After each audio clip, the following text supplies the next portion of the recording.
pessoal, tudo bem? Bem-vindo a mais uma aula de Química e o assunto da nossa aula de hoje é curvas de solubilidade. E agora que você já sabe o que vai estudar, pegue o seu material que a aula já vai começar.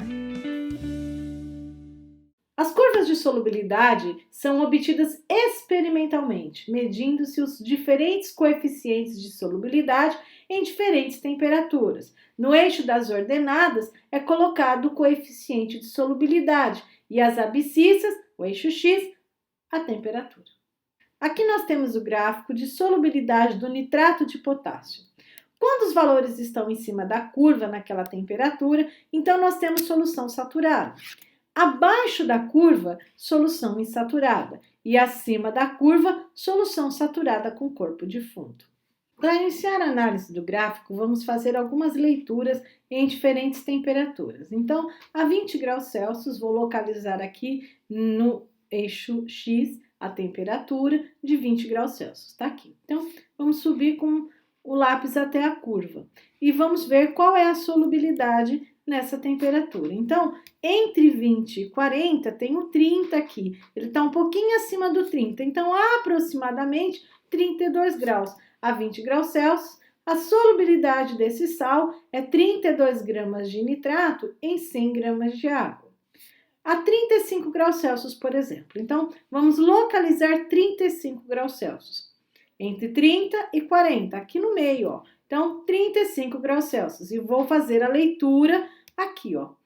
Aproximadamente 60, ó, um pouquinho abaixo de 60. Então, deve dar uns 58, mais ou menos. Então, se eu tiver a 35 graus, a solubilidade do nitrato de potássio é 58 gramas em 100 gramas de água. E agora vamos fazer a leitura se a temperatura estiver em 70 graus. 70 graus aqui. Vamos subir, vai dar uma solubilidade de 140 gramas em 100 gramas de água. A curva de solubilidade tem a função de mostrar como a solubilidade varia com a temperatura e permite que eu faça leituras em diferentes temperaturas.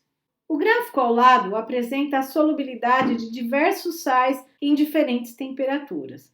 Nós podemos analisar esse gráfico e tirar várias conclusões, mas vamos falar sobre algumas delas. Então, primeira coisa, a solubilidade do nitrato de sódio a 10 graus é 80 gramas em 100 gramas de água. Então, se eu pegar lá a 10 graus Celsius, eu vou olhar onde está o NaNO3 até aqui, eu posso ler que a solubilidade dele é 80 gramas em 100 gramas de água. Posso concluir também que a 20 graus Celsius o sal mais solúvel é o nitrato de sódio, enquanto que o menos solúvel é o sulfato de sério 3. Então, se nós analisarmos aqui a 20 graus Celsius, o sal mais solúvel é aquele que pode dissolver a maior quantidade a 20 graus Celsius, que no caso aqui é o nitrato de sódio, ele pode dissolver 87 gramas aproximadamente. E o que é menos solúvel, que pode dissolver a menor quantidade, é o sulfato de sério, pode dissolver aproximadamente 6 gramas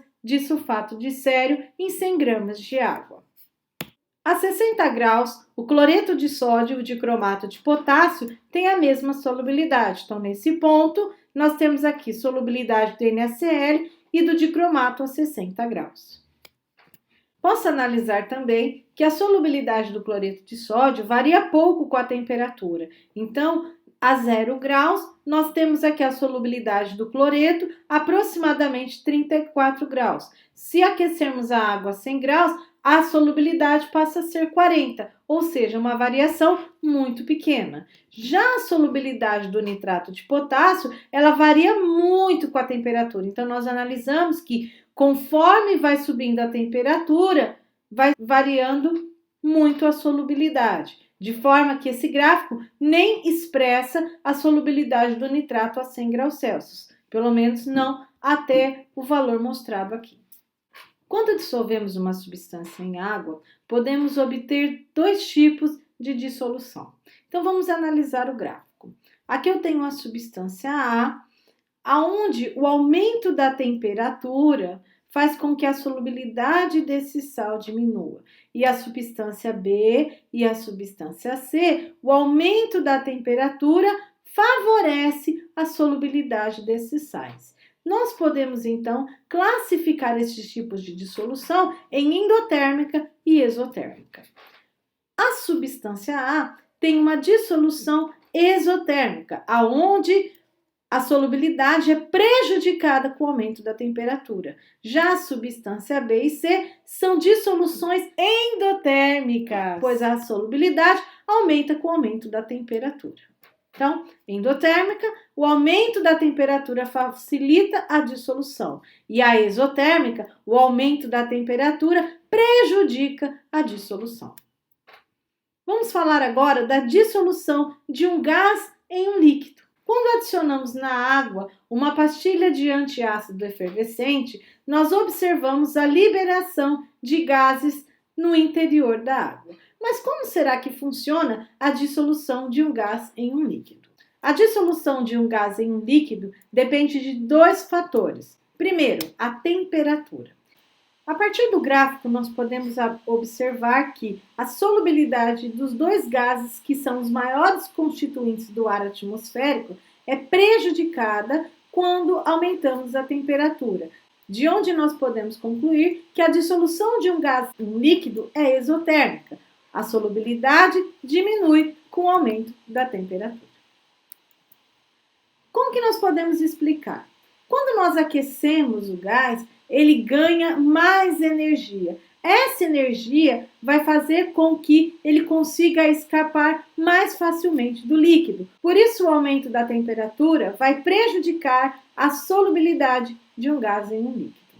Nesse exemplo, nós vemos que o aquecimento provoca a expansão dos gases, o que favorece o escape dos gases do líquido, onde nós podemos concluir, então, que o aumento da temperatura provoca o aumento da energia cinética das moléculas, causando maior agitação, mais difícil as moléculas de gases permanecerem em solução. Portanto, menor vai ser a solubilidade do gás no líquido. Outro fator que interfere na solubilidade do gás em um líquido é a pressão.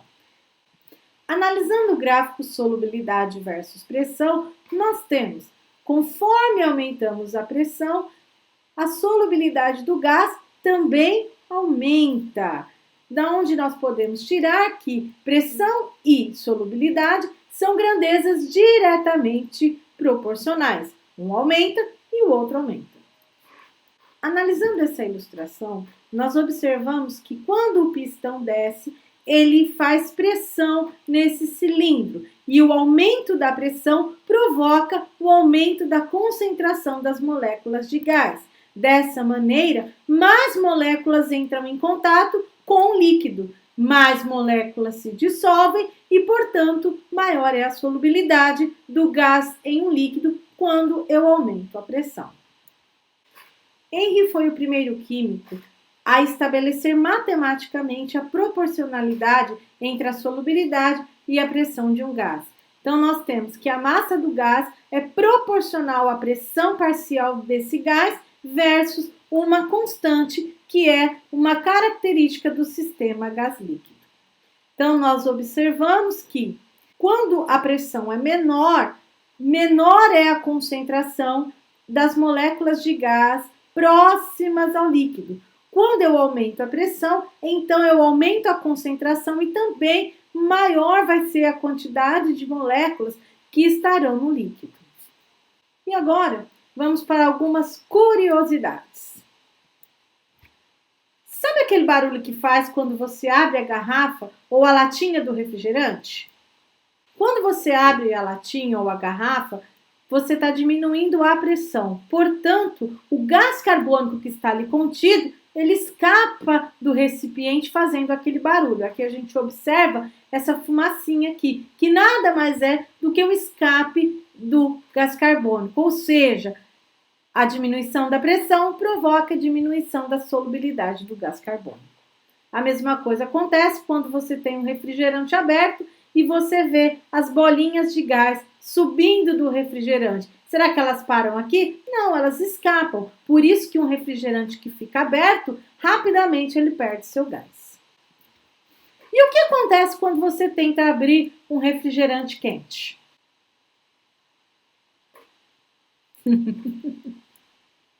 Bom, vai acontecer algo parecido, né? Porque o gás carbônico que está dissolvido no refrigerante é liberado pela diminuição da pressão dentro da garrafa, a gente já sabe, mas ele sai mais rapidamente porque a temperatura do refrigerante está elevada. Lembrando que o aumento da temperatura prejudica a solubilidade do gás. Então, se a temperatura está elevada, rapidamente o gás carbônico vai sair de dentro do refrigerante. Então, melhor coisa que tem a fazer é beber o refrigerante geladinho.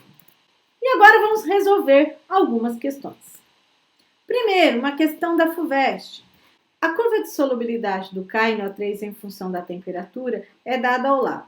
Se a 20 graus Celsius misturarmos 50 gramas de KNO3 com 100 gramas de água, quando for atingido o equilíbrio, teremos. Primeira coisa a fazer é olhar a solubilidade do sal na temperatura de 20 graus Celsius. Então, a 20 graus Celsius, nós temos que a solubilidade, entre 20 e 40, aqui está 30, entre 30 e 40, aproximadamente 35 graus.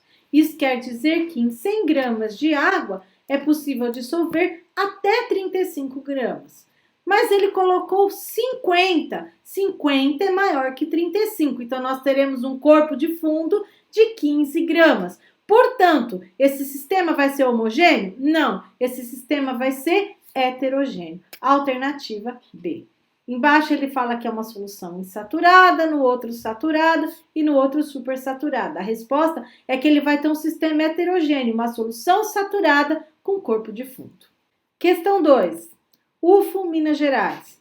Baseando-se no gráfico a seguir, que relaciona a solubilidade do dicromato de potássio em função da temperatura, pode-se afirmar que, quando uma solução saturada que contém dicromato de potássio em 200 gramas de água é resfriada de 60 a 10 graus Celsius, a massa do referido sal que precipita vale. Então, primeira coisa que ele me deu. Ele me dá um gráfico que mostra a solubilidade a 60 graus, que é a temperatura inicial dessa solução, e 10 graus, que é a temperatura final dessa solução. Primeiro passo que eu preciso fazer é encontrar a solubilidade desse sal em 200 gramas de água, em cada uma das temperaturas. Então, vamos lá. A 60 graus, a solubilidade em 100 gramas de água é 43. Então, em 100 gramas, é possível dissolver 43.